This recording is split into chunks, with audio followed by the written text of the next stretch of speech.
Howdy ho, Lions fans. Welcome to the Detroit Lions podcast. This is episode 446. Detroit Lions are playing both sides. This is the official Detroit Lions podcast of Reddit. I am your ever-dashing heartbreaker of a host, Chris, and with me is my good friend and equally gorgeous co-host, Jeff, the Riz Risden. How you doing, bud? I kind of like the whole icicle hair thing we got going on. Getting new bangs, maybe? It fits. Like I try to pull the visor look off, and like I got a cool visor. My daughter got me one for Christmas last year, and God bless her, I just can't pull it off. Like I don't know what it is. So maybe it's the icicles. Maybe I need to have things hanging down. I always thought you had the right kind of hair for a visor. That the pop over the front is the way it's supposed to look. For fashion advice for our listeners, that's how we're going to start today. But I always said you had a good look for that. I think you can pull the visor. I got to keep trying that. I did get my hair cut last week, and I got it. So I'm cheap. So I go to I went to Great Clips, and I actually got a good one. Well, you can be judge that, but I was pretty happy with it. Sometimes you get the roulette wheel of formerly incarcerated hairdressers at Great Clips, but I got a good one this time. Yeah, I don't want to. We had one that we were nervous about when my son was younger, like that he might have liked my son a little too much. So we stopped going there. It was interesting. Anyway, we got a lot to talk about. In today's show, we will be reviewing the heartbreaking Bills game, and what a game it was. There's a lot to talk about there. What a team this team is. We'll talk about Jameson Williams, Jamo, and his potential return. We've got Jared Goff's performance on the slate, and it's interesting because Riz and I are kind of representing different looks at this. I don't know if it's a different position, to be honest with you, but it's a different look at what we saw. So we'll get into that, and I think that'll be pretty interesting. Playoffs, we'll take a look at those. We'll see what's going on with the Lions and that. And we'll look ahead to the Jacksonville Jaguars. We got a whole lot going on. It's a great show. Riz, are you ready to go, my man? Let's kick this off and break it down.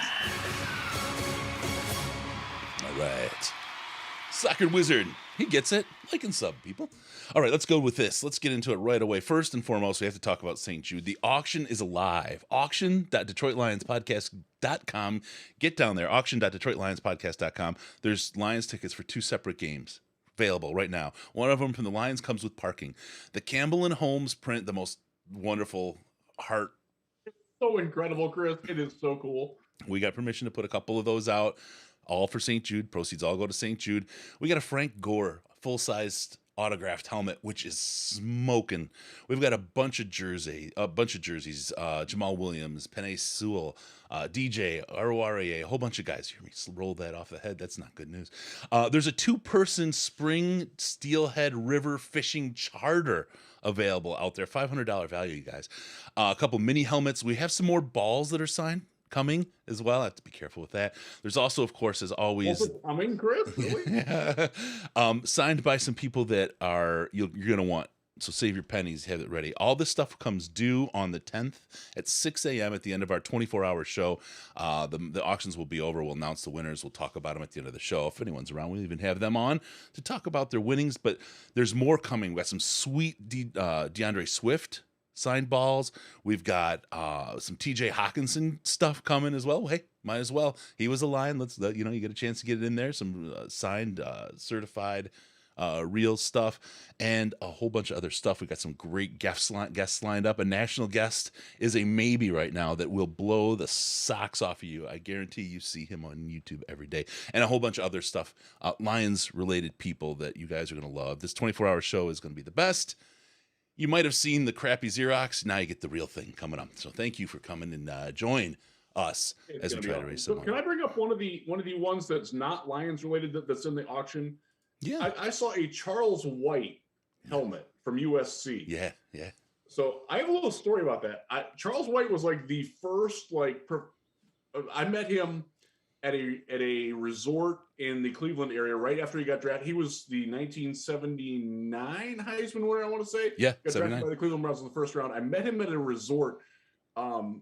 He wasn't the nicest person at first, but I think he or the people that he was with realized that he was kind of put offish. So he bought my family breakfast from that day, because we were in the restaurant, and I'm a little kid. I'm like 7 or 8 years old. Right. I went over. I'm like, "Can I get your autograph, Mr. White?" I'm like, "This is really cool," and he kind of blew it off. So So I am bidding on that because that's like a big story in my opinion. Yeah. We're Charles White fans. They wound up being a really good dude. Wasn't the greatest football player, but wound up being a really good guy. Yep. 79 Heisman winner. He signed it that way. Also got Hall of Famer from the Bills, Joe Delamere, blocked. No, Delamalure, thank you. The head of the electric company. He's in the Hall of Fame. He was also a Cleveland Browns legend. Yes. Played there when Charles White was there. Yeah, he blocked for O.J. Simpson.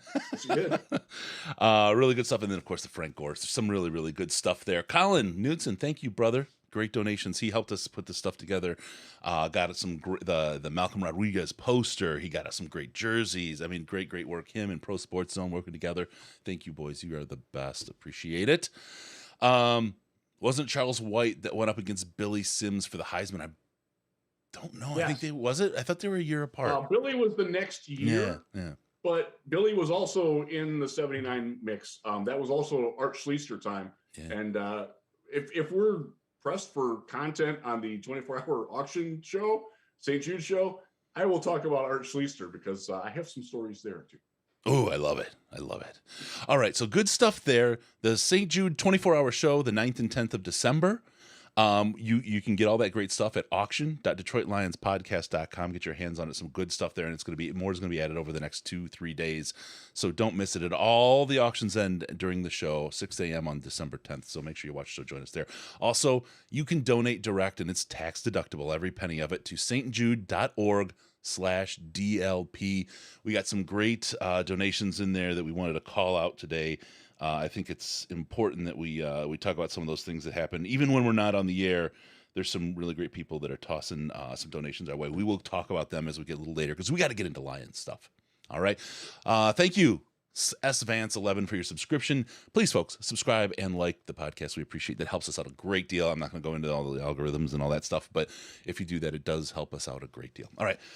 Let's start it off. The Bills game, brother. I said we were going to do a post-game show if the Lions won. If you remember, I said I'll throw one together on Thanksgiving, which we always take off because it's family time and that's what we need to do. And it was like, okay, cool. And so there we were, and it was halftime, and I freaked out and said we may have to eat a little late, and ran up and started setting up everything in the studio because it's like, holy crap, we might have to do a show, right? I mean, so I got it all, like, threw it together and into the third quarter, and then we wound up losing. It was heartbreaker. But I just want to say to everyone that was at the game, you are the men, women, people. You are awesome. That crowd was absolutely lit. That's one of the best games I've seen from the Lions on TV, I think, ever, with the crowd. Wow, man. Wow. They were into it. They were engaged. They were cheering at the proper times. It was really cool. So I watched the game. I was with my family in Ohio in the Cleveland area, and we watched it. And so other than my mom and dad, like my brother and his wife and kids, and my sister and her husband and kids, they're not really into football all that much, but they watched the game with us, and they were like, wow, that sounds really loud, like live, like, yeah, baby. Yeah. Like they didn't know who Jared Goff was. That's the level of football fandom that I was dealing with. And they were into it, man. They were engaged and excited and felt, we felt the crowd, 2 hours away. It was really cool. It was a great way for, like, I never get to spend time with all of my family. So it was great to be with that and to have the Lions be a part of that. It was cool, man. Yeah. It was awesome. And let's face it, the Bills were 7-3. I did not expect even to be close to having to put together stuff for a post-game show. We all walked in and said, hey, wouldn't it be something? Wouldn't it be a dream to win? And to put it down to the last second like that, power to the coaches, power to the players, power to the fans in the building, all of them. What a great event. And I know there's a lot of people mad. You're never happy to lose. But to see that kind of showing nationally, I mean, we walked away from that. That's the weirdest part about that whole game was the national media was like, the Lions have arrived. The Lions are working. This is a rebuild that's in motion. This is great news. It was all just effusive praise. And then you go see the Lions locals, the fans, and it's like the house is burning down. It's like, What? What am I looking at here? Very strange juxtaposition, wasn't it? Yeah, Like, yeah. and I relate from my family's point of view. They're like, they are so much better than the Browns are. They're so much better than the Steelers are. Like, that's a good football team. Like, how come they're 4-7? Well, I had to explain a few things, but like they were like encouraged, and most of the national response, and even today, I listened to Sirius XM NFL radio when I'm driving around, and I listened to one of the midday shows, and this is again somebody that has no connection to the Lions at all. They're like, that's a good football team. That's a well-coached football team that is getting better and is going to be a problem. I'm very closely paraphrasing that. Yeah. And I'm like, wow, that's the national view. And it's crazy that the national view is so much more optimistic and positive and just generally feeling good about the Lions than the local perspective is. And that's kind of weird, Chris. Y'all don't have the stomach for a rebuild. One that you've had so many that didn't work, though. To be fair, fans have had so many that so many false starts and false promises that it's easy to very quickly bail. You don't want to be hurt again, but this one, boy, this one feels and smells a whole hell of a lot different than anything we've seen since Wayne Fonts, really. It feels like the slow buildup is working. Yep. Like, and that was the promise, with the 6-year contracts and with year 0 last year instead of year 1. Yep. Like, I think we personally, you and I, Chris, and a lot of other people have tried to reinforce that and dampen down the playoff talk for this year, even though we are going to get to that later. But I think the national perspective was this team was awful last year, like one of the worst we've ever seen. And I'm not sure that they're going to get that much better this year. And the fact that so many young players are stepping up and showing development and showing progress from the last time a lot of people saw them, which was week 2 against Minnesota, was kind of the last time that a lot of people paid attention to the Lions. And now they've seen them against the Giants and now the Bills in the last couple of weeks. And people are like, man, like that's a much better football team in week 12 than it was in week 2. Yeah. And that's exactly what the goal is for this team. Yep. To keep building up on that. Don't have the race up the roller coaster only to go back down. Like, just keep going up, Yep. and then you stay there for a while. Yep. That's what this regime wants. That's what they're trying to do. And so far, they're not to the top of the hill yet. They're not even close to the top of the hill yet. But I don't see them sliding back down while they're still going up. Yeah. That's my overriding impression from the last 4 weeks. Yep, for sure. Nick Rodriguez, Goff is going to lead us to Chris's first playoff win post-game show. Oh my God. Don't make the blood run from my head like that. That would be ideal. God. And he is, and it's funny. It's that question that I love to ask. If Goff gets a playoff win, is he a better quarterback than Matthew Stafford? And people are just it's like such a stuttering mumble answer because there's not. I love it. I love twisting people's brains. You know my answer. I don't care. I just want to win. I don't really care. Let's first get to something you do care about. The apology letter to James Houston that you've got partially written right now, and maybe you could just do the verbal start to that after last week. I deserve it, don't I? Boy, this is probably one of the biggest swings and misses we've seen. It was refuted like right away. Like that was James Houston sending a personal middle finger at me, like flaming in the air. And I deserved it. Yep. I'm happy for him. I'm glad. So last week on the show, we were going through a quick recap here for all of you who didn't listen to last week. And if you didn't, you should. And that's why you like and subscribe, so you know when we're on. But we went through all of the Brad Holmes draft picks, and I said that James Houston was a miss and that I'm not sure that he'd ever play in the NFL, like a single down. So then he gets activated and sacks Josh Allen twice. The unsackable Josh Allen. Crazy happy.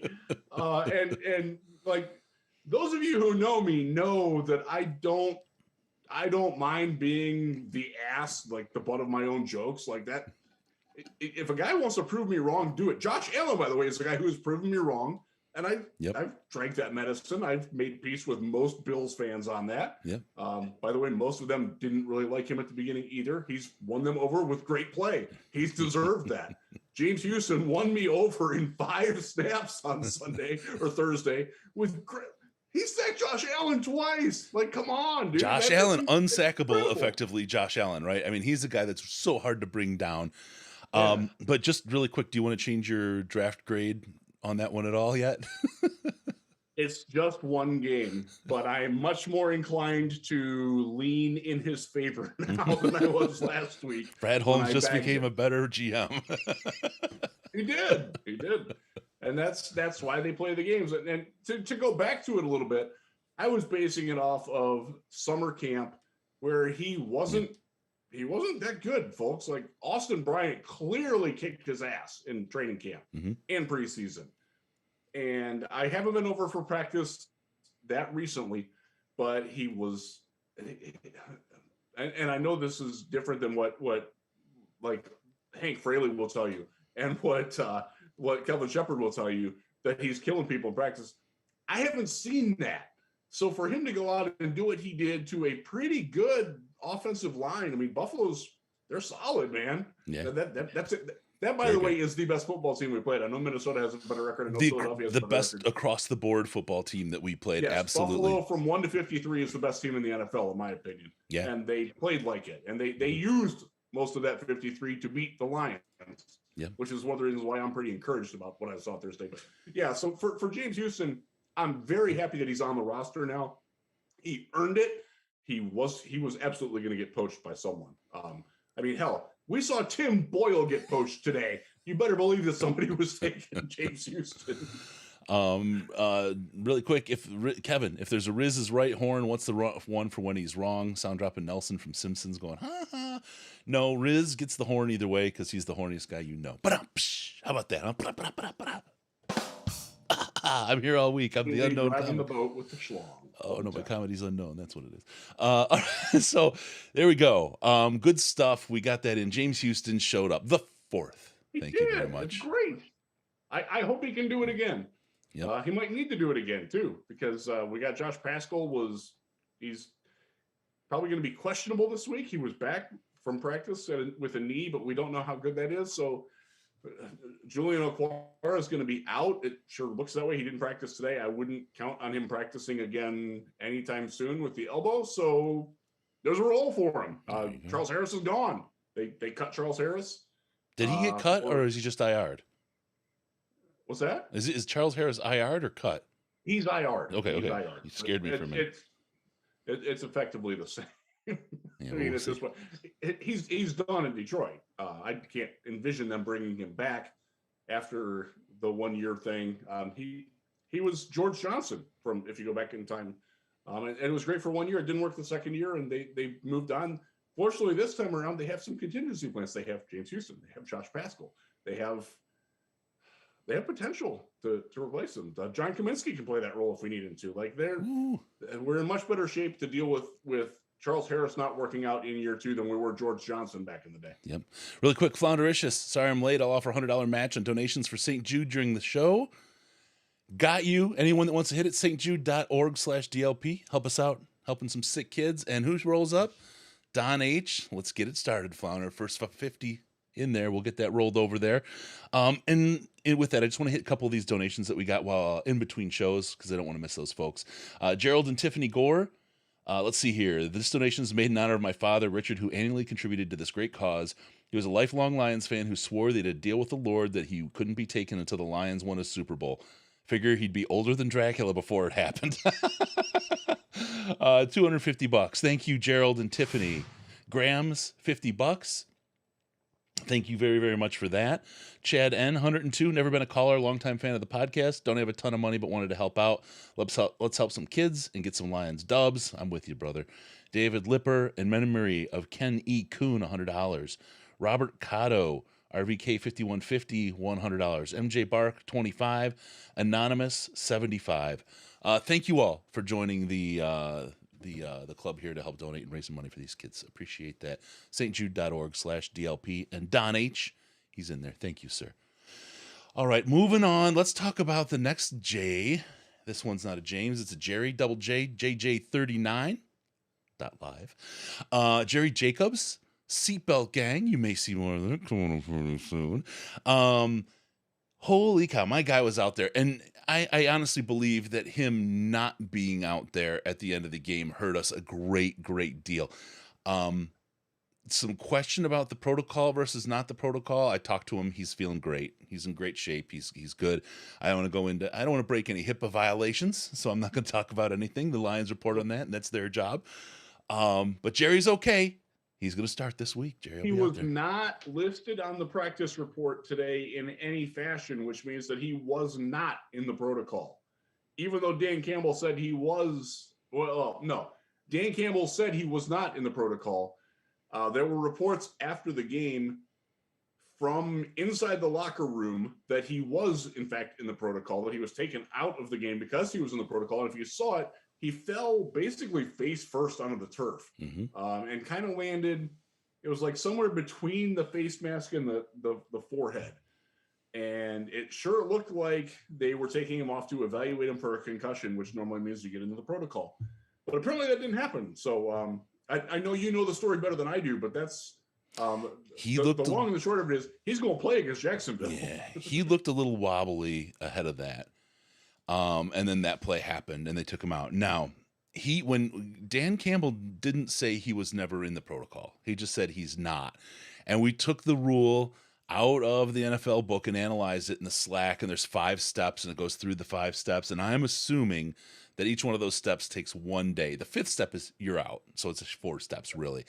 Yeah. If we look at it, Friday, Saturday, Sunday, Monday. Dan Campbell said it at the end of the day, Monday, at which point he could have passed through the 4 steps and been, okay, you're released. So he could have been in the protocol and then not been in anymore at that point. I don't do anything. He never suffered a brain injury to start with. Or that's how you would get out of that. Yeah. Yep. Nick Rodriguez, thank you so much. I didn't see how much you got. We'll see it here. It'll come in. I promise. We'll get it real quick. Thank you, Nick Rodriguez, for the donation to St. Jude. So on the concussion front with the protocol, since we're talking about it, both Jeff Okudah and Jonah Jackson. And you look at how long they were in there, right? And they practiced on a non-contact basis today. If they get through today and report tomorrow and don't have any symptoms, they can practice full tomorrow. If they clear that, then they're out on Friday. They can also be cleared on Saturday. They can actually be cleared on Sunday morning. They're certainly progressing in the right way, and I expect both of them in the lineup on Sunday. Yeah. Doesn't mean that they will be. I can't guarantee that. I wouldn't bet Metallica tickets on it. There's a nod for you in the Slack. But I would strongly suspect that they will both be starting, and they will need them because Jacksonville is not a bad football team. No. Beware overlooking the Jacksonville Jaguars. Look what happened to Baltimore last week. Yep. Yep. So, yes, definitely. And that's the thing. I mean, Jerry got through it so quick. He could have. He might not have. I'm not going to, put out anything that I know or don't know. The thing is that as quick as he was out of it, if he was in it, tells you that the situation with Hefe and Jonah was a for real. Like they showed the signs, and that's what that wound up being. I can tell you, and Okudah will tell you, he did suffer a concussion in that game. Yep. So we look over at WMW2. Sorry, will we see the new protocol change this offseason, refining after they fudged up to they did a knee jerk reaction, I think, to fill in this season, which was, I think, not helpful for any. I mean, it's helpful probably in some cases. In other cases, it's hurtful. They will definitely go deeper and do hopefully a better job with that, but we will see some adjustments to that. All right, Nick Rodriguez, $9. That's what it was. Thank you for bringing us up to $46.69. I know what's going on here now. It took me a second, but thank you, Nick Rodriguez, for your donation to St. Jude, stjude.org/DLP. All right, the next one after Jerry Jacobs. Love you, brother. Thank you for everything. Let's talk about something we saw. That defensive line in Buffalo is a powerhouse. Ed Oliver, I mean, God, I would have loved to pick him, but a strong defensive line. Good. God, he's so good. Like Tim Settle can play. Like they got some dudes up front, man. And they've gotten them in, like Tim Settle was a free agent that they got from Washington for a song. Like they have done a really good job of identifying guys who play well together, and it's working pretty well. So Ed Oliver, it's interesting because when I was talking to Bills fans, they're like, he's kind of been a disappointment. Like he has like one or two really good games, and then has a month where he just doesn't do anything. Well, he had one of those games on Thursday. He wound up being the AFC Defensive Player of the Week for his efforts, and he deserved it. Yep. He had a safety, a fumble forced, a fumble recovery, 6 tackles, and 2 TFLs in the run game. That's a day. Yep. Oh yeah, it is. F Suarez 97 wasn't an issue with the amount of practices before the game. So there's 4 steps. The 5th step is you're out. So if you think about an injury on a Sunday night game and you play on Thursday, that means Monday, Tuesday, Wednesday, Thursday before you can get through the 4th step. So you don't get a chance to play on Thursday. It's unfortunate. That's it, and it's unfortunate and fortunate, right? It's just the way it is. So the deal with Okudah did in fact suffer a diagnosed concussion, which means that you cannot practice until you're asymptomatic. The Lions didn't practice after Tuesday, so they didn't have any chance to get him even started in the protocols. That's why he's at where he's at now. So he wouldn't have played Sunday. Well, his was going to play this week. Yeah, he had symptoms. I'm thinking even if Okudah was in the very best shape or case like maybe Jerry was, he couldn't have been out and ready to play until Friday. So that's just the way that the protocol works. So yeah. And Jonah developed symptoms on his own, self-reported them, from my understanding, starting Tuesday. Yep. And good. Good. So and that is good. That's what the NFLPA wants. Is like, hey, if you're messed up, if you're not feeling right, please self-report. Go to your trainer, go to the team doctor, and say something's not right here, because they don't want guys winding up, 50 years old and not being able to identify their wife in a police lineup. That's what I was telling Jerry. I was telling him, don't rush, don't push it, man. You're just as or more valuable after the game as you are playing the game. So just take care of yourself, brother. And that's kind of where we were. So don't fool with your head, man. No. You get a brain injury, you don't rush that back. Yeah. Period. All right, so we had Ed Oliver and the line of doom in there that were facing backup guards. The Dan Skipper guy, I love Skips. Just look, what a terrible situation. And then let's be honest, Jared Goff isn't Mr. Mobile. He's not Patrick Mahomes back there. He's not Josh Allen back there. He doesn't have those kind of wheels. And when you have a situation like that, it's terrifying as to what you're going to look at and what's going to happen during the game. That team held up. Again, man, hats off to Hank Fraley and his damn coaching and scheme and how he sets these guys up for success. My God, we're 14 people deep in this line sometimes, and Hank manages to get these guys to pull together. We hear about all the time 5 guys working together, building that camaraderie, knowing what each other's thinking before it happens. We as a team in 2 years haven't had that opportunity to see that actually happen because of injury, and yet Hank Fraley pulls these guys out and helps them show up and perform. Great job, Skips, and what you would call it, as Don Burr said. What a great performance by the offensive line against this defensive line, man. Just, God, it was great to see these guys out there. Considering that you were starting backup guards who, and by the way, Skipper normally plays on the right side when he filled in earlier in the season when he was taking Big V reps and before Evan Brown took that over. He moved to the left side in this game, and Coyote Awosika played the right side. Coyote Awosika had 9 career snaps in the NFL before he went up against that Buffalo line. And I broke it down. I wrote it out at LionsWire. Please check it out over at LionsWire at usatoday.com. And I broke down, I did the weekly film spotlight on those two. And it wasn't all that positive because they didn't play great, but they did functional. And to sum it up very quickly, they are incredibly different talents. And in hindsight, I would have put Skipper on the right side. I will put Awosika on the left side. And I hope that if they have to do that again, they will do that. Hopefully they don't have to play either of those guys again in like starting duty against a good team, but you never know. Yeah. And they you know what, power to them as well. And you got to imagine that they pulled some of that juice from the crowd. You know, everybody out there from the Lions team. I mean, that means, you know, this is real small scale. This is real small scale. But you've played sports before. But like when we do the podcast stuff, or when you get on stage or do something, I've had times when that crowd's cheering. That, I don't care who you are, that pumps you up. That gives you that extra little bit of juice, man. And I'm telling you, that crowd worked. That crowd worked on Thursday. They were so loud and so engaged. It was great crowd. Yeah, great crowd at Ford Field. Fantastic. Bring it again Sunday, folks. Yeah, bring it every week. All right, another Riz, because he is so horny. I don't know if he was Riz. You weren't right or wrong here. You were right that Rodrigo had a tough game the week before, and you weren't sure, and you needed to see him bounce back. My guy bounced back. Like a Super Bowl, didn't he? He did. He played well. And again, Buffalo, Bills fans will tell you that their run offense is probably the weakest point of their team. Like if they're going to get beat, it's going to be because they can't run the ball when they have a lead. Mm-hmm. And I think you saw that a little bit in Thursday's game. Like they're vulnerable. Their offensive line is very good at taking care of the opposing defensive line, but the linebackers are a problem. And when the Lions linebackers are your problem.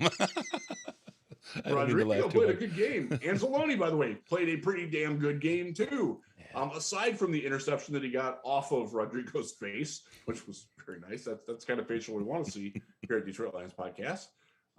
None of that, we'll leave that for. But again, Alex Anzalone has quietly played pretty damn well since the bye. And I know people are going to look at his PFF grades, and we got into this in the Slack yesterday. Yep. All I will say is Alex Anzalone, per the NFL's official stats and per Pro Football Reference, which is generally a very, very reliable thing, have him with 8 pass defenses all year. PFF still has him with 0, even after the interception, which is like the goal of it. I sincerely don't think they recognize Alex Anzalone at PFF. Like I think they, because I did the film preview on it, or film thing a couple weeks ago on him, where they had him for 5 missed tackles. I watched every play multiple times. He maybe had 3, like 2 for sure. 1, okay, I'll count that. Yeah. The other one's like, one of them was clearly Rodrigo. The other one was clearly John Kaminsky, and they're crediting it negative. Like, as I said, for the love of God, you're making me defend Alex Anzalone because he's better than what Pro Football Focus keeps saying that he is, because they clearly don't know how to evaluate him. Like it pisses me off. Normally, so we'll go on PFF real fast here. I generally use them to validate what I'm seeing, to evaluate snap counts, because they're really good at that, at where they align and things like that. As far as grades go, I sort of use it as like a relative thing. Like, okay, this guy, I think he did better than this guy, so let me check and see that. And generally speaking, those are pretty good. There's a very real disconnect with Alex Anzalone's actual on-field performance and what PFF grades him as. The other player that they did that with was TJ Hawkinson a lot. It's weird that it's white dudes with long hair that they keep screwing up, but that's what they do. Oh, I'm not going to get into it. That's all I have to say about that. Yeah, that is all you got to say. All right, Rodrigo, bounce back game. Love to see it. Love to, again, after that, we can nudge Brad Holmes' draft value a little bit back for, towards the top, right, Riz? I mean, you can give him a little credit on there thanks to that game. All right. Absolutely. Let's give some love. You're going to be wrong when you do what I do. You got to acknowledge it. Yeah. If you don't acknowledge it, you're an ass. Yeah. And you're even wronger. Yes. And that's, that's why, that's one of the reasons, Riz, it's the character. It's how we got connected, yes. right? I'm going to say something stupid. I probably said something stupid tonight already. I'll own it. That's what I do. If you don't, you're an idiot. Don't deserve the platform. Yeah. That's one of the things, that character. It's all about, how it is for me, right? So you hear me rail against some other people because of character issues. But let's talk about the lovable the unforgettable, the man with the anime and who's got a jersey available at auction.detroitlionspodcast.com. Jamal Williams up for bid. Only 2 bids on it right now. You could get it. Signed Jamal Williams jersey. How about my guy out there? Can we just take a minute and say, I'm going to go negative first. His only 2 fumble losses were in Detroit. But he's only had 2 fumble losses in Detroit, and he's been here a while. And boy, he is no one would tell you he's a number 1, but he is our number 1 running back on this team. He is the guy you trust. He is the guy that they believe in. He's the guy that they know will get it done. 18 attempts this week against Buffalo, 3.7 yard average. My guy, Jamal Williams. Let's just take a moment and soak in. Number 1, he's a beautiful human being. He's a wonderful person.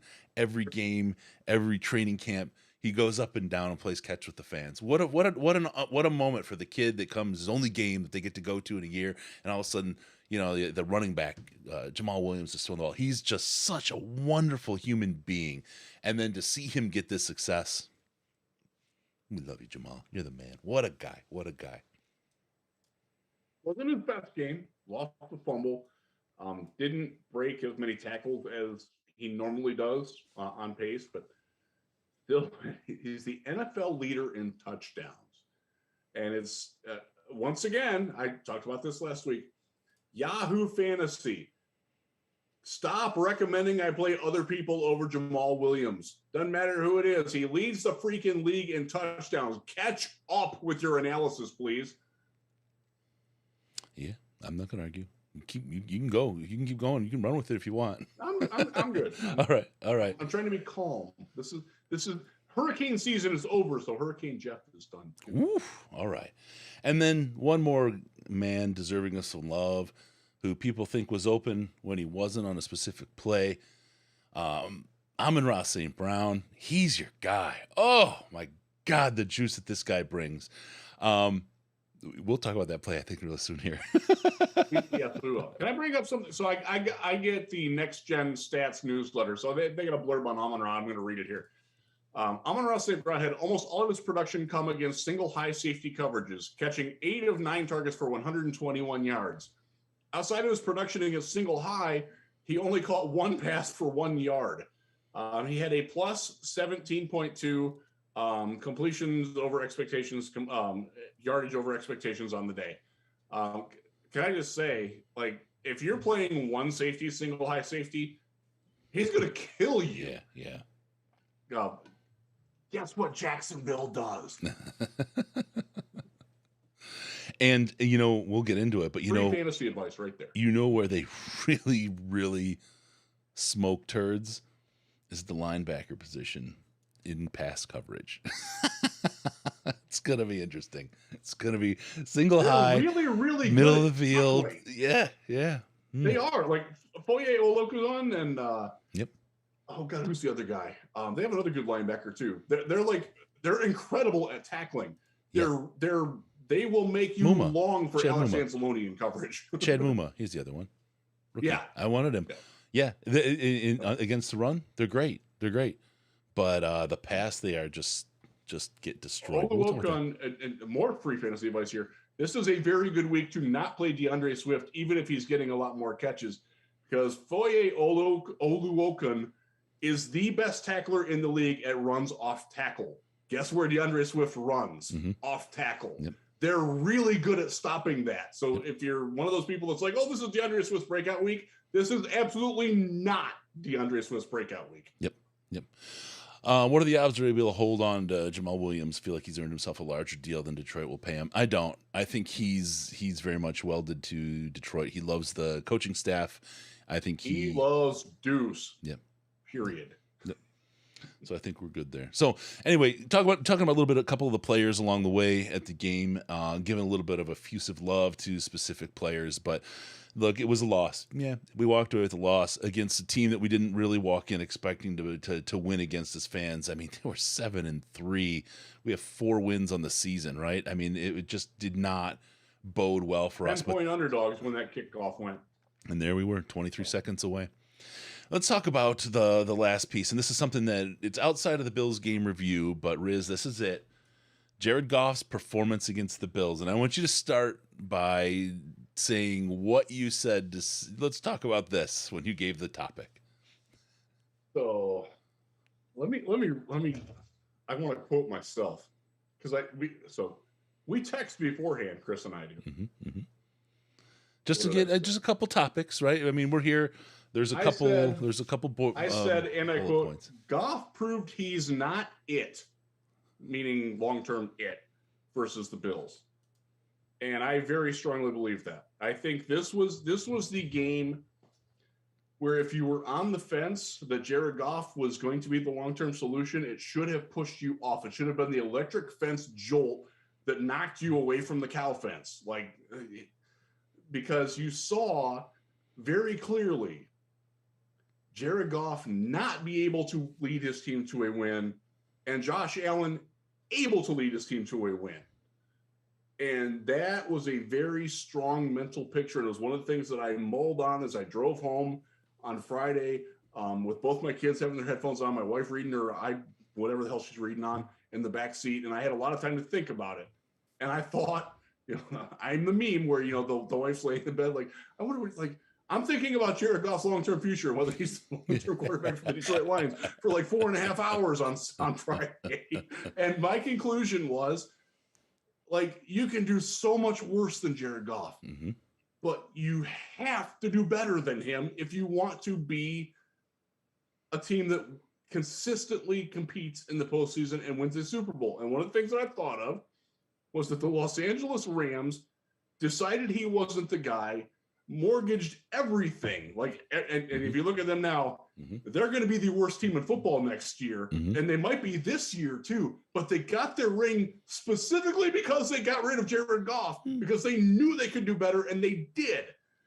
Sometimes and I don't want to be the team that's stuck with this era's Matt Schaub or Alex Smith or Bernie Kosar, guys who were pretty good, guys who would consistent. Andy Dalton was the other example that I came up with was, and that's probably the most apples to apples one, because you've got Jared Goff and Andy Dalton are both they're guys that can prove that they can get you to the dance. But once you're dancing, other guys are going to open their shirt a little wider and strut a little bit more, have better gold chains and better hair flow and everything. And they're just going to beat you. And you can't do anything about it because you're getting the very best that you can to just get there. Yeah. And I don't want that. So let's talk about the play that everyone wants to talk about, which is the 3rd and 1, right? 3rd and 1. And great call. And leading the team. Personnel that can pull it off. The Lions don't have that. So Jared Goff ain't the quarterback to do that, and DJ Shark sure as hell ain't the wide receiver to do that with. The thing that's why it's a stupid play. I would have walked away from that play, and I still haven't seen the All-22 yet. I still haven't gotten into the All-22, and I want to. But I have analyzed the TV footage, the 2 angles they gave us from here to tomorrow on this thing. And there's the only reason I did was because I saw Chark throw up the hand just to say throw it long on the ball, and the ball was already in the air. And I'm like, wait a minute, hold up. So I went back and I analyzed. The first thing I was like, okay, this is a cover 0 defense. They're in cover 0. 9 men on the line. Okay. That means there's no safety help. There's 2 safeties on the left side of the field, pushed up, but they're covering 2 of the 3 receivers on the left side, and the corner was covered. You see him crossing with St. Brown when he comes across that people think was open, but he was so close to the line, it was a kind of an angling away from the line, and the ball was, before he got to the point where he could actually receive a ball and was clear of the line and could get thrown a ball, the ball was well in the air, already on its way, and there's a reason for that, okay? This play was not supposed to be a back shoulder throw to DJ Chark unless they had the hot route. They saw the cover 0. They saw the 9 guys in the line, and they said, okay, the play, the route on this is a shoulder throw. It is a back shoulder throw to the sideline. You have no safety coverage. The corner is obviously going to take inside leverage to keep you out of the middle of the field. There is no way they want anybody to get loose in the middle of the field. Okay.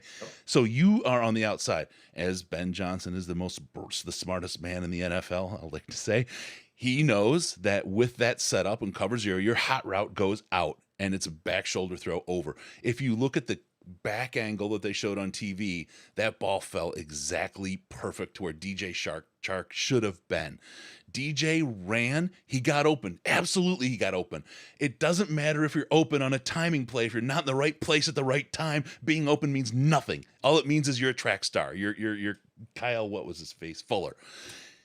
DJ Chark messed up. He missed the read on the line, and he ran the wrong part of the tree. He knew he could beat this guy. The reason that play is that way is because everybody expects Chark to go fast, so then you can catch the defense off. He's worried about inside leverage. Don't let him get inside, and don't get beat. He's never thinking he's going to back shoulder. That's what Ben designed there. I guarantee it. And Goff's throw was in the right spot. Chark misread it. I think that's exactly what that play was. And when you look, I was going to cue it up, but I didn't have enough time. On the reverse angle, that ball hits the ground 2.5 yards from the sideline, inbounds, exactly where Chark was. That was the right throw. It wasn't a bad throw. Even before, if you look at the replay, you're going to hear Tony Romo going, "Oh yeah, they're coming for him. They're coming for him." It was 3 steps and throw. There was no thinking. There was no reads. There was nothing. That's what that play was, and that play was supposed to be, and Chark missed it. That's it. So a lot of people were criticizing Goff for not looking to the other side of the field. On that play, on that read, there's only one wide receiver on the field. Like what's happening on the left side of the field, he doesn't care about. It's inconsequential to the action. That is the one option that they've got. When they see the zero coverage, like you talked about, Chris, the read is Chark over the top. And they did the exact same play against Miami on the other side of the field, and they missed it just as badly. Mm-hmm. And that's one of the reasons why I thought it was a terrible call, was because, one, they don't have the chemistry to do it. I'm not necessarily sure that I trust Chark to make that catch. And there's clearly the lack of chemistry there. Like, Goff did put the ball closer to where it needed to be than where Chark was on the play. Mm-hmm. I still think he underthrew it some and left a little too much air under it for that. But okay, I didn't like the play there at all, because again, I'm not defending the play at all. Trust me, I'm not defending the play. Yeah. I know. I just know what the play was supposed to be. Itself. The throw and how that play was supposed to work. Had they not been in cover zero, because they're at the 32-yard line or 30, whatever, they're not supposed to be in cover zero at that point, right? You're at cover zero at a goal line kind of situation. I guarantee the Lions came out with their 2 plays. And they came out and, they had 3 wideouts in the left. St. Brown was probably the play on that. Chark was going to go long and clear out the right side. You had, your coverage on the left, and you were good. St. Brown cutting across. Exactly. That was probably the play. But when they went cover zero, you have a choice. Audible to the other play, which was probably a run. And right, that's not what you want. That was the play. That's where we were. Not my call. I wouldn't necessarily have called that play. And I get, we can argue the run piece, right? 9 guys in the box, though. I'm like, you're the quarterback, you make your read. We can argue it, right? And I'm not saying Goff is a superstar. And I'm not saying Goff is going to be here and lead this team to 14 Super Bowls, right? I'm just trying to get some honesty in the conversation about that play right there. People with the freeze frame and Amon-Ra is open, it's like, oh my God, like, this is nuts, right? That's anyway. Not got, like, what, again, the only receiver that matters on that play is DJ Chark. Like, that's it. Like, that's the only option when Goff sees that read. And you can tell by the way that the rest of the team reacted. That's the only one. That's the play. And again, they had tried the exact same thing against Miami. Yep. That was Josh Reynolds on that receiver. But they did try that exact same route and play against Minnesota and missed, actually worse than that. Between Goff and Chark. I keep saying it wrong. I'm doing it now too. DJ Chark. I know it's my bad. I know it's DJ Chark. I'm a baby Shark. I was with I have a 4-year-old and a 2-year-old nephew, and I spent way too much time with him last week. So a baby Shark and baby. It still wasn't a great throw by Goff, even where he put it. Even if Chark is expecting it to be there, which he clearly wasn't. And that's one of the reasons why it's a dumb play call, because you're asking a receiver and a quarterback who don't have chemistry to make a play that's a low percentage play to begin with, especially with Goff throwing there specifically.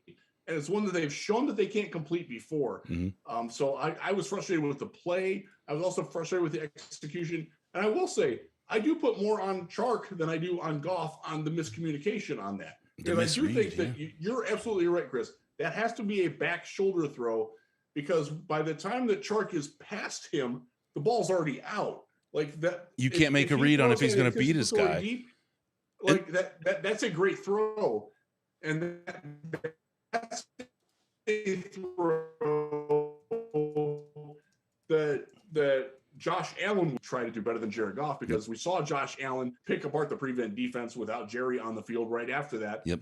And that was, so to go back to the play and why it's a stupid play, you have played that entire drive. So the last play of the regulation is your last play on offense.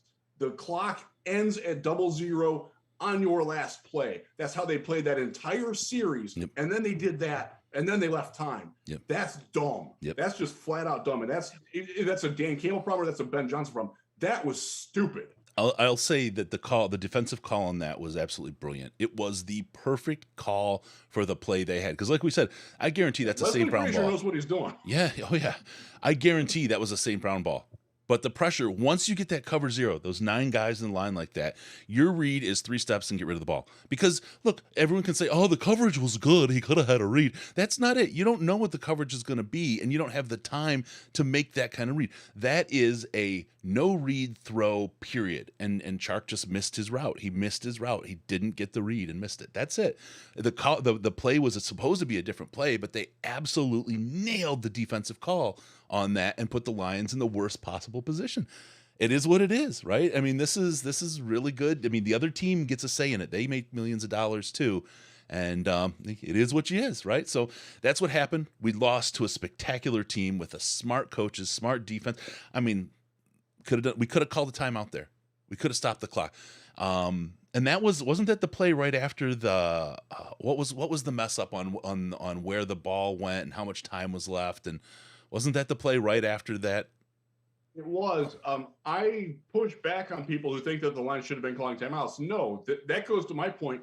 Their entire plan throughout that drive was clearly to end the game in regulation on their last play. Like, that's absolutely what they were playing for, and then they deviated from it and they lost because of it. Yep. And some of that is the fact that your quarterback and wide receiver weren't on the same page. They didn't execute.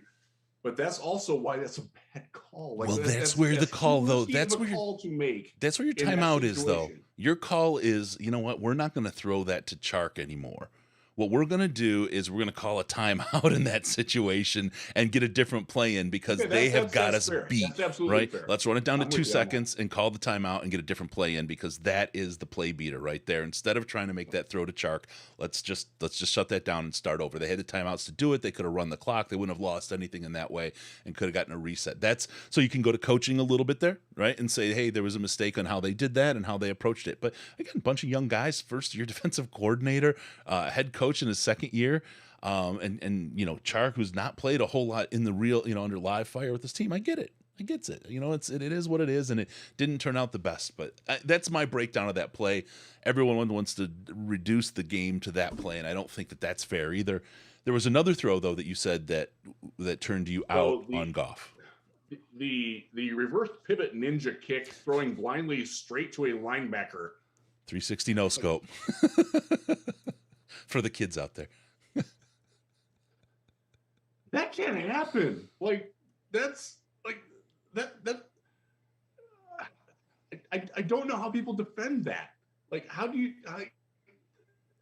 Yes, he makes some good throws, but he's consistently terrible under pressure. And I put a thing out at Lionsware last week using Next Gen and SIS Sports Information Solutions. Shout out to Bryce Rossler, who provides me a lot of information. Goff is 11th in the league in neutral situations. Under pressure, he's 32nd out of 37 quarterbacks. I need something better than that. And like that's why the Rams. That's specifically why the Rams dumped him. He's not gotten better at that, and Jared Goff's fine for this year. He's fine for the rest of the year. Now they literally only have Nate Sudfeld behind him. Nate Sudfeld certainly isn't going to do anything.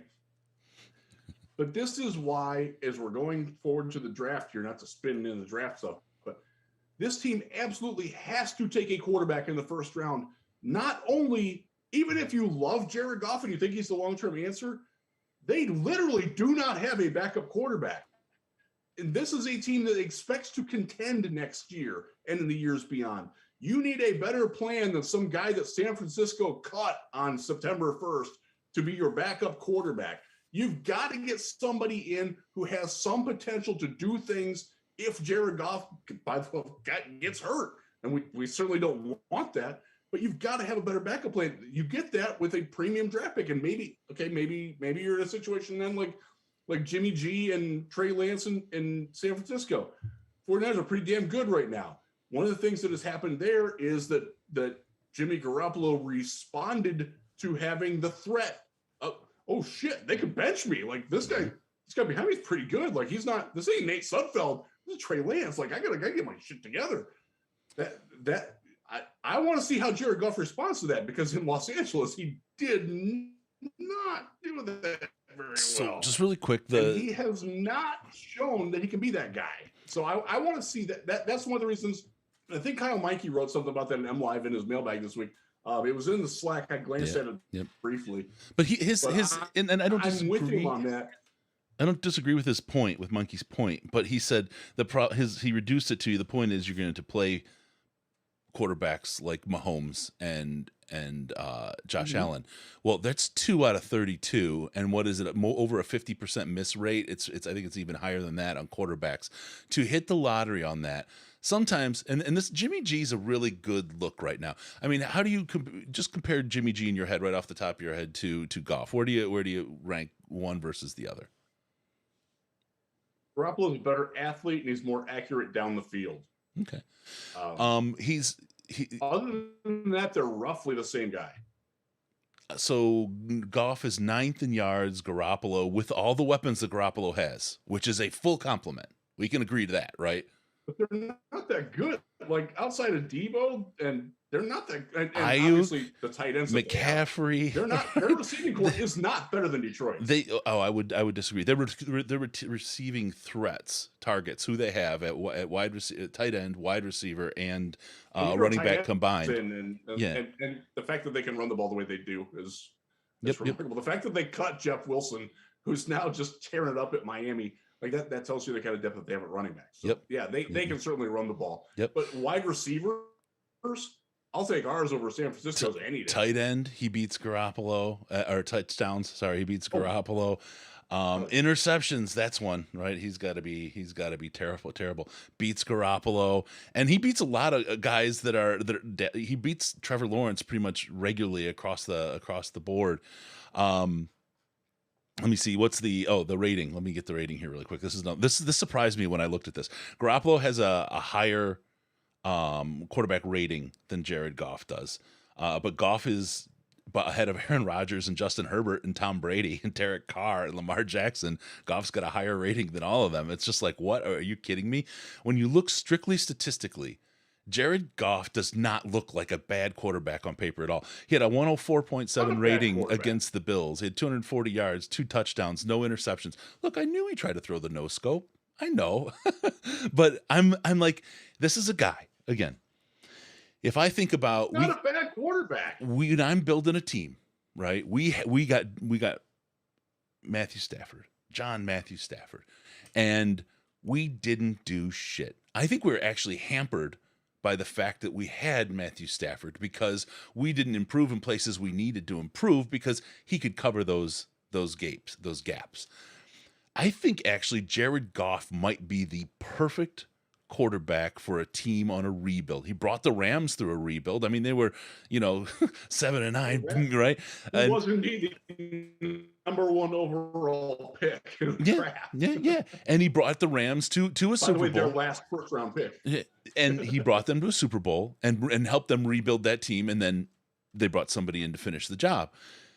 I don't see that he's not that same kind of guy here, to be honest with you. Because let's face it, you bring in, we brought in Matthew Stafford. We saw what bringing a great quarterback is in for 10 years, 12 years. We didn't get anything out of it, right? We had a lot of fun. We got to the playoffs a couple times. We never won a game. We really didn't get anything out of it as a team other than where we are. So on the field, the reality is we didn't get anything with that great quarterback. And one of the things you see is a lot of great, not going to say Zach Wilson's a great quarterback, but he's Sam Darnold, Zach Wilson. You see so many players. Justin Fields has the potential to get wrecked as a quarterback because he's put in a crappy situation. Don't take that kind of capital, that kind of value, and gamble it. Build your team with a good enough quarterback like Jared Goff, and then make your play. Mortgage the future.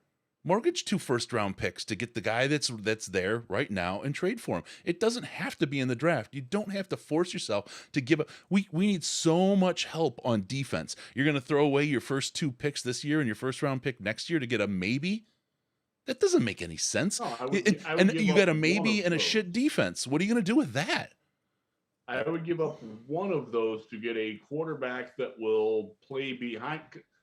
I'm absolutely convinced that Jared Goff will be the starting quarterback at least until the Lions are eliminated in 2023, if that happens. Yep. I don't see there's any way that there's another different week 1 through like whenever their bye is next year. Jared Goff's the starting quarterback next year. Yeah. And you can do a hell of a lot worse than Jared Goff. You just listed off a bunch of guys. Stroud is not going to be better than Goff. We saw probably not next year. No. He could be in time. Yep.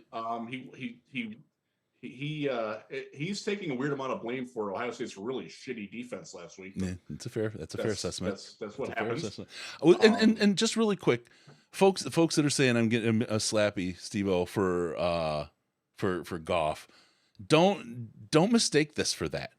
Okay, I'm telling you that Goff is good enough. We need so much help on this team in other places. You could put Matthew Stafford back on this team and it's not going anywhere. We saw that. We need to build this team to a position where it can support a player. Trevor Lawrence lucked into getting rid of Urban Meyer and actually getting a decent coach around him because some of the assets were already there. And he'll have an opportunity to grow. Another year under Urban Meyer, I don't know that you see Trevor Lawrence become a NFL starter. I don't know that you do with that kind of bad coaching. We trust Dan Campbell. We trust Ben Johnson. We trust Mark Brunell to help bring along a quarterback, whether it's Anthony Richardson or Max Duggan or Cam Ward or I'll just say this right now. In every conversation I've had with Houston people is Bryce Young is going number 1. And if you think the Texans aren't picking number 1, please give me all your money. Yep. Because they're picking that's a really, really bad football team. Yep. And they're resigned to it. So I would just put any I'll go back to what was it? What was the year 2000, whatever Sammy Watkins was in the draft. Oh, I remember. And every Lions fan was convinced that Sammy Watkins was the answer to every prayer. And I said from the very beginning, I'm like, he will not be there. Don't even think about it. I am there right now with Bryce. Even if the Rams are picking 2, he will not be there. Don't even think about it.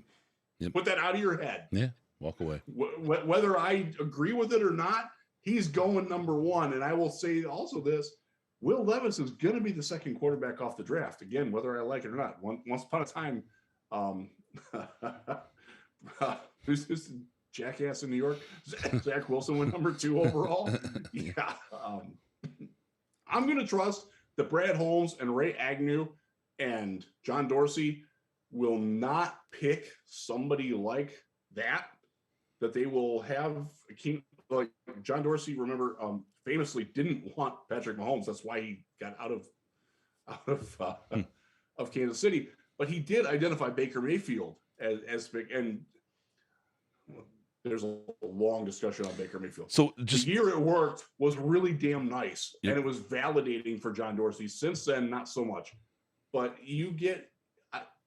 I still think Baker Mayfield is going to be a quality starting quarterback in the league. Hopefully not in Detroit. I don't want any part of that. Yep. But the true bust, like they haven't been around that. And I think that they're going to do a good enough job in evaluating whether it's Anthony Richardson, whether it's CJ Stroud, whether it's Will Levis, whether it's whoever, that we will have to trust in it. And again, my position is you have to get a quarterback anyways this coming off season. Don't pay for Case Keenum. Don't pay for Sam Darnold. Right. Don't pay for Davis Mills after the Texans cut him.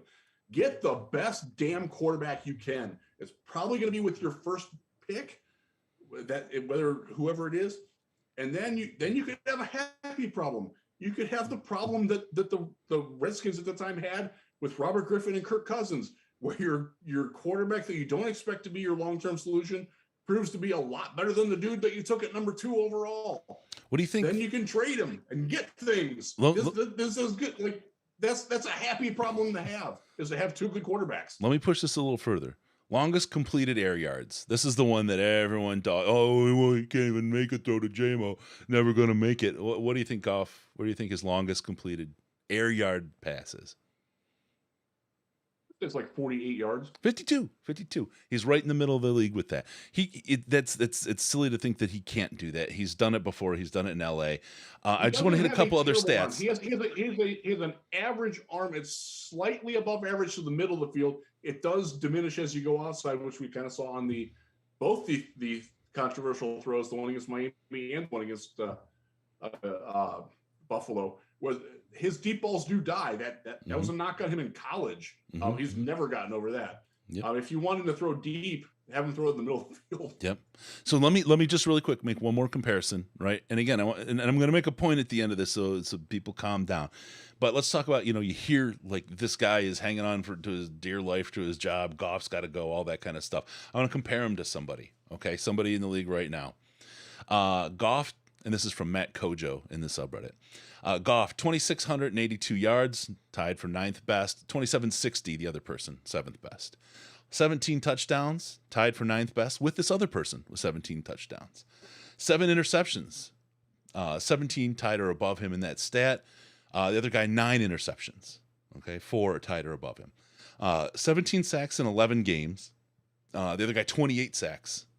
Okay, in the same games. QBR of 58.4. The other guy is 49.5. The 58.4 is 11th best, 23rd best for the other. Passer rating of 93.5, 11th best. The other guy is 88.6, 21st best. 7.4 yards per pass. Okay, 13th best. The other guy's 6.7 yards per pass. Completion percentage, 63.7% completion for Goff, 22nd best. The other guy has a completion percentage of 65%, which is 17th best. Okay, now I've named two players.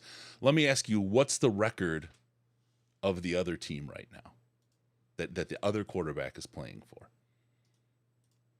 I think who that might be. Well, that's the second question. It sounds like Jacoby Brissett. Okay. And they're 4-7 in Cleveland. Okay. It could be Aaron Rodgers, actually. Although I think his sack rate is higher than that because their line's terrible. They're done. Who else could it be? Geno is higher than that. This one's even better. I'm gonna just the record. I think that's Jacoby Brissett. Okay. This quarterback has a 9-2 record and leads the NFC North. It's Kirk Cousins. That's Kirk Cousins. Okay. That's Kirk freaking Cousins. I Nobody's screaming about Kirk Cousins losing his job. Tell me what else is going on. So one thing with Kirk Cousins, notice how much better he's gotten since they challenged him. They took a 2nd-round pick in Kellen Mond in the 2021 NFL draft. Now, Kellen Mond sucks ass. Like, he's terrible. And Mike Zimmer knew it, and that's one of the reasons why they had to do regime change. But the fact that Kirk got pushed, and when was he at his best in Washington?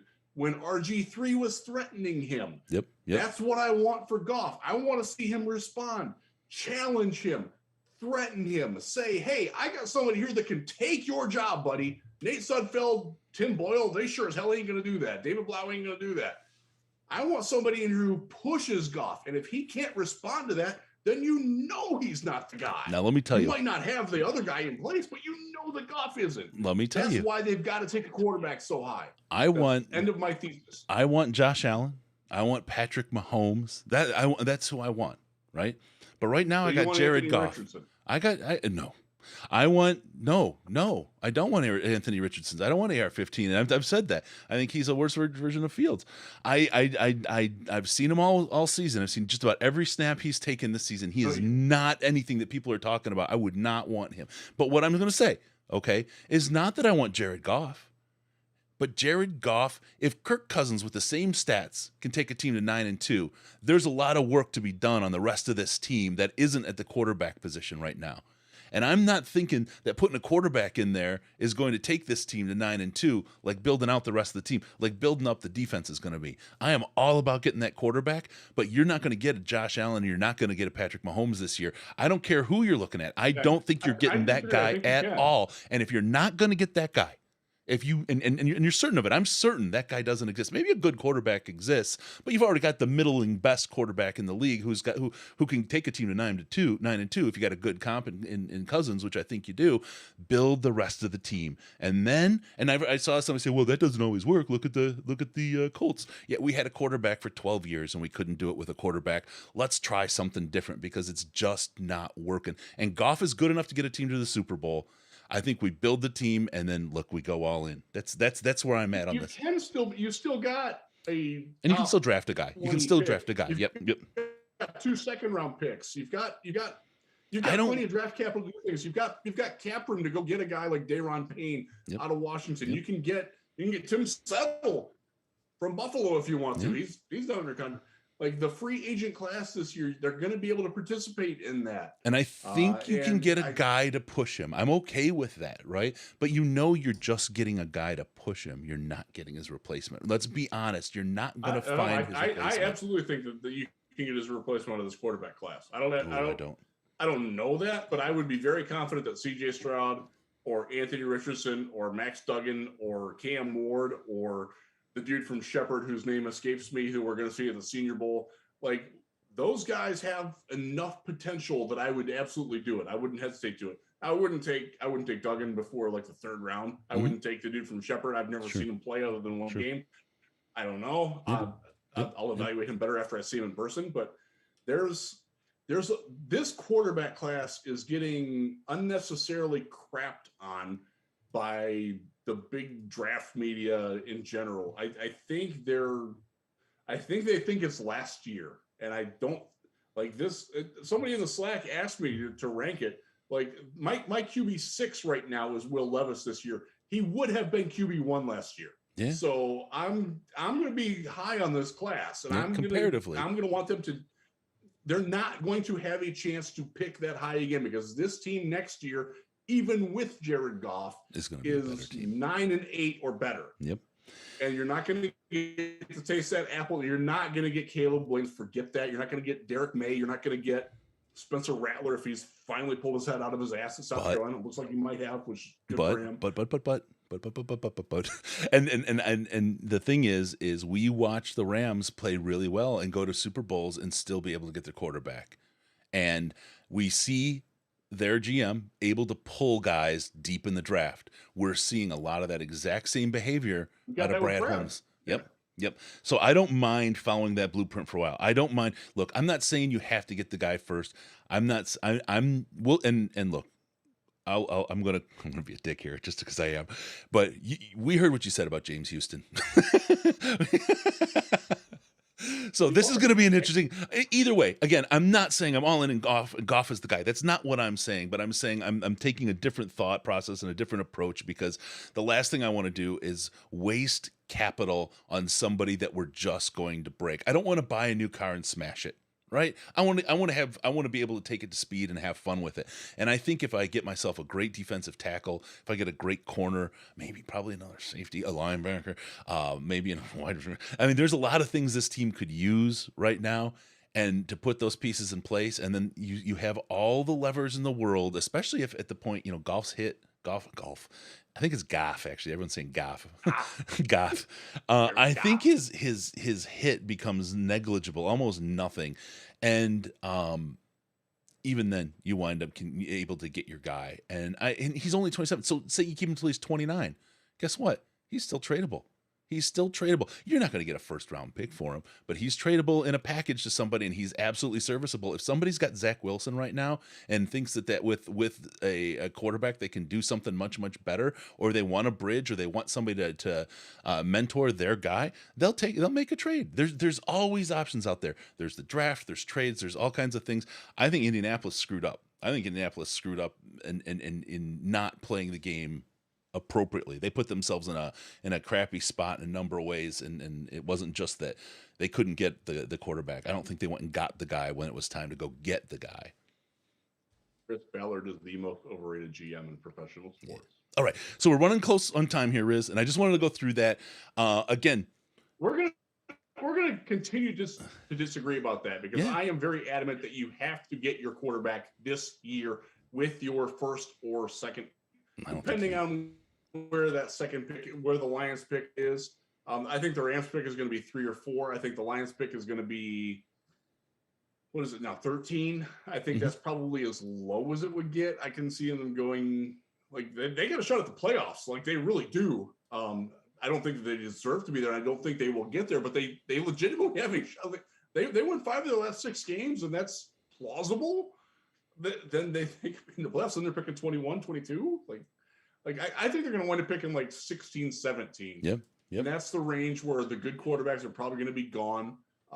But you can also do something. You've got that extra second round pick now. It's currently number 62. Yep. Give me 17 and 62 to move up to 12. I think we just saw that happen, didn't we? Yep, we sure did. Yep. I think there's all kinds of plays, and I'm not saying they won't. Right, I'm saying where I'm at right now and how I would do it if I was Brad Holmes, and that's my thinking now.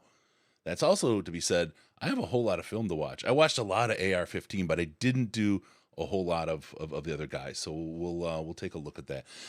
Let's quickly zip in. That's a work in progress, and we will be at the Senior Bowl. We've both committed to being there. Yep. We will have help with us too. Scott Bishop will be there. It sounds like Sandman's going to be there. It sounds like Colin might be there. We're going to have eyes all over the place in Mobile, and they got some talent coming there. Yeah. By the way, they have some talented quarterbacks coming there that are going to be interesting. And I'm willing to change my mind. That's the thing, right? I'm absolutely willing to change my mind when we see talent. And Justin Herbert is a great guy where I totally missed on him, and I own it and take it. And we all did though. I mean, with him, he was horrible at Senior Bowl. He was horrible. He wasn't good at we couldn't judge wide receivers because none of the quarterbacks could deliver a ball. He had one of the best offensive lines in college football history and was still scared behind it. Yeah. And now he goes to the Chargers and he's like a god. He's like, I'm used to this. I don't get that one at all, but I'll take that L. All right, really quick. We got a hard stop coming here. So let's talk about playoff. Oh, wait. Yeah, we do have a hard stop at the top. Yeah, sorry. Yeah. Okay. So really quick, we want to talk about playoff scenarios. Riz, I'm going to let you go on that really quick and just run, and I'm not going to interrupt you. I just sort of hinted at it a little bit. Like, I think they have to go 5-1. I think 9-8 gets you a playoff spot in the NFC. It really, really helps that they have a tiebreaker over Washington, which is currently the number 7 seed in the NFC. That's not insignificant. Can they get there? Maybe. I think they're going to finish right now. If you put a gun to my head, I think they're going to win 4 of their last 6, which puts them at 8-9, which, by the way, is a incredibly successful season in my opinion. But I don't think that gets them in. Yeah, no, I agree. And I think that if they get in, they are going to be. God, they're going to have to play San Francisco at San Francisco or at who's the South champ? No. Tampa's going to be the 4th seed because they're 5-6 in their first place.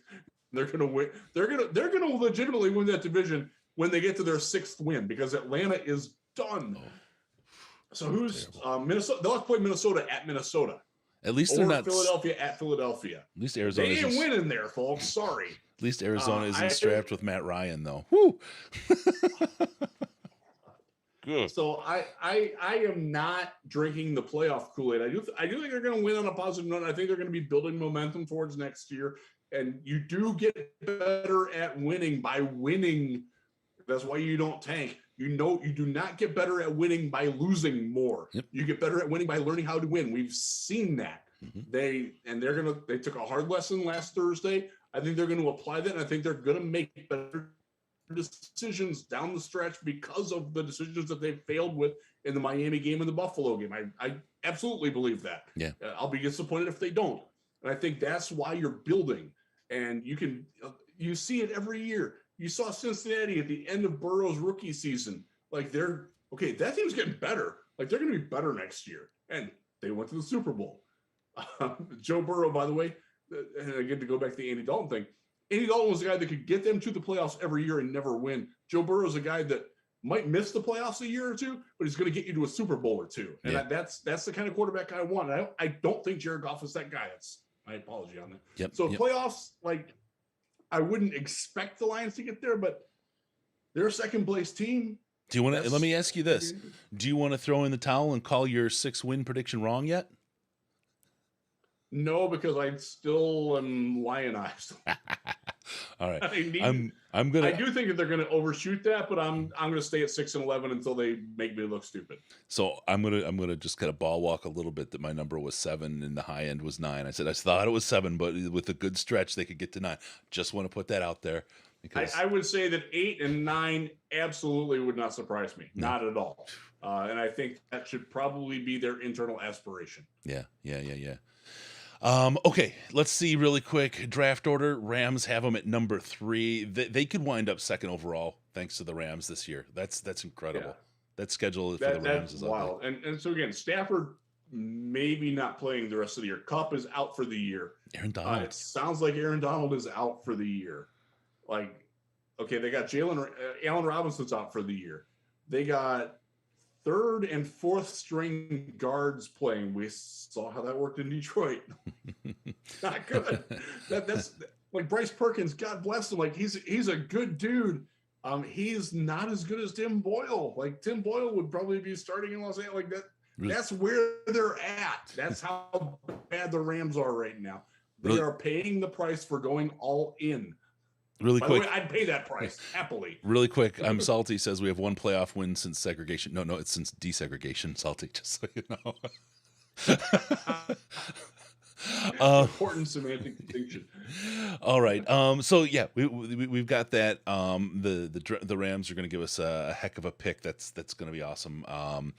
Great year for that. The talk, Kelly Stafford really backed it down on her podcast. Very interestingly, she started talking about, well, I'm not making him quit and he wants to play for the team, but we'll see how it goes.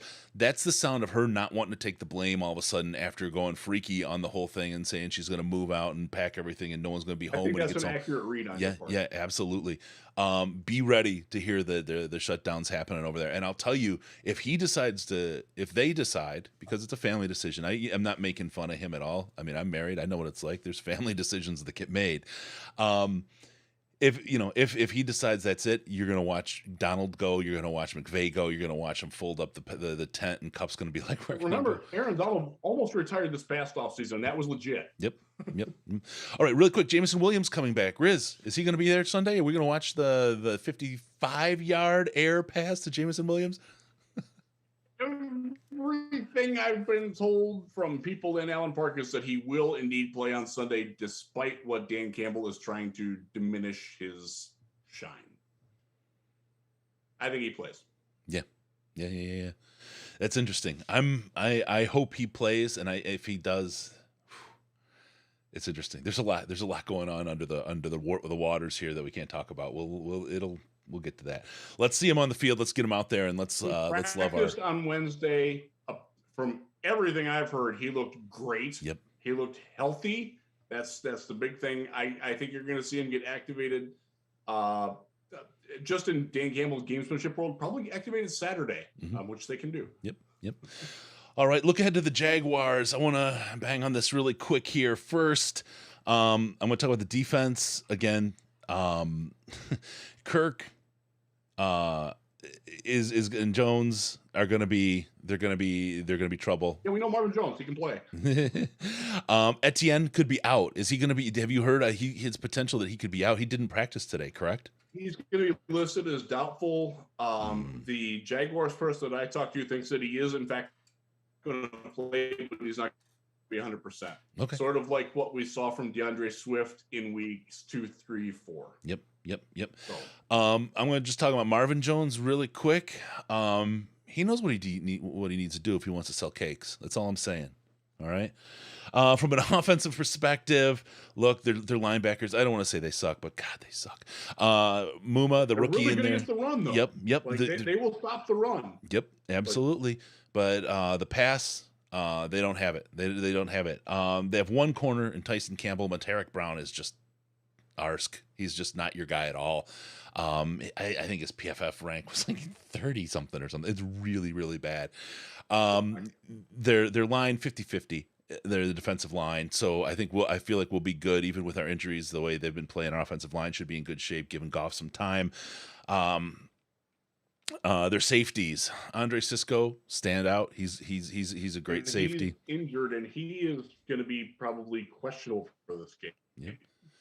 And but Rayshon Jenkins, particularly if he's sided up with Monteric Brown, that is where you attack if you're the Lions. If those two guys are on the same side of the field, throw that ball. Rayshon Jenkins is a strong safety only. That means you don't want him in coverage. Exactly.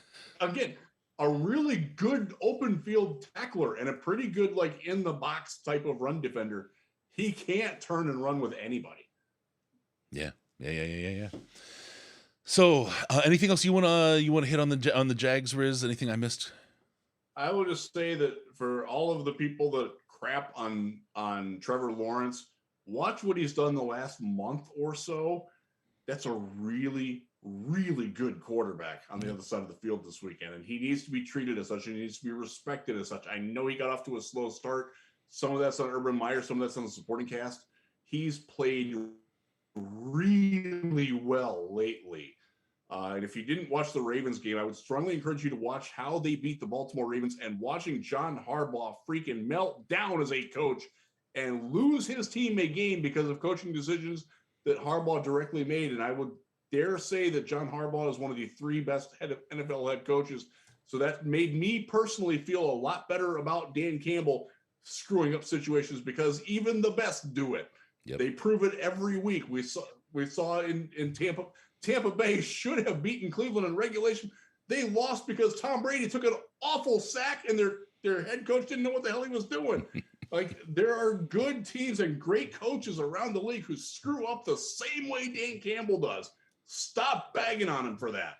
Yep. My lesson from week 12. There you go. All right. Really quick, don't forget to like and subscribe. If you're watching, you can just hit that like button. It helps out a lot, and it's really easy to do. And we appreciate that you're doing that, hitting that like button for us. So thank you for doing that. Also, the subscribe button. A lot of stuff coming on, like we talked about with Senior Bowl. And draft season's getting ready to start. And we're we know, we're itching to jump into that. But there's some football to be played. And it's really weird to be talking about, the 2nd or 3rd overall pick for the Lions and playoffs in the same show.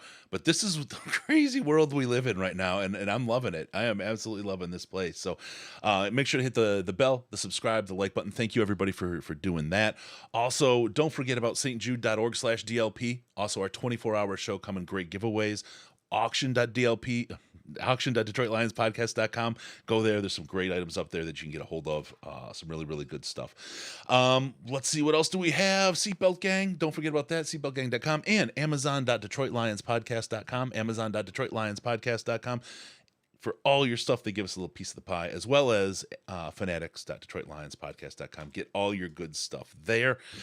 Don't forget also Patreon, patreon.com/Detroit Lions Podcast, patreon.com/Detroit Lions Podcast, the very, very best place to get the ultimate Lions information. The Slack chat is the best. $5 a month donation on Patreon will get you access to the Slack, and you'll meet some of the greatest people. Riz, Chris, that's me, Sandman, Case, even Ash. We all hang out there. We all talk, and it's a great place to be all day. Really, really good stuff goes on there.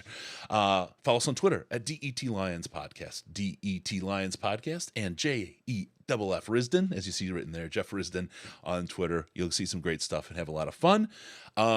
You're gonna love our coverage of the draft coming up with Scott and Riz and myself and Colin, and you're gonna say, man, you're gonna just love what we've got coming. It's gonna be the best, most complete coverage of anybody in Detroit media. I guarantee it 110%. We've been building for this, we've been training for this, we've been in the film room every day working our thumbs. We got this. Also, don't forget to go to Detroit. Oh, give us a call on Skype, Detroit Lions Podcast, or call us on the Lions line. New number here, folks. 248-782-8384. That's the line we use after the game. 248-782-8384. Also 248-RUB-YOU-FUG. One word. 248-RUB-YOU-FUG. Be sure to go to DetroitLionsPodcast.com. Subscribe to the podcast so we can... What do we do, Riz? Come into your ear holes automatically. That's right. Thank you for tuning in. We're going to see you next time on the Detroit Lions podcast. Remember, no pants, no toasters, no hot tubs, no problems, and no Aaron Rodgers, because we are your Detroit Lions and Reddit connection. If you're Riz, there's no Goff either.